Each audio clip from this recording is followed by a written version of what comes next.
নমস্কার বন্ধুরা, দেখো আমার কাছে দুটো ব্লু হোয়াইট বার শ্যালো বেবি আছে। কি সুন্দর ওদের কোয়ালিটি, পায়ের ফেদার তোমাদের দেখাচ্ছি। দেখো দেখো বন্ধুরা, এটা ব্ল্যাক হোয়াইট বার মেল পাখি আছে, এটা ফিমেল আছে।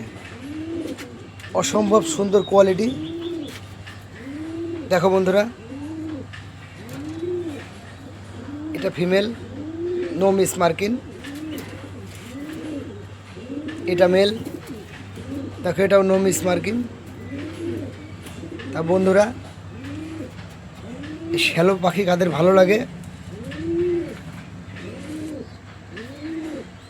তোমরা বন্ধুরা একটু লাইক কমেন্ট শেয়ার করে জানাবে। দেখো বন্ধুরা, পায়রা দুটো কিন্তু অসম্ভব সুন্দর কোয়ালিটি। আর তোমাদের কার কার বাড়ি শ্যালো আছে একটু কমেন্ট করে জানাবে।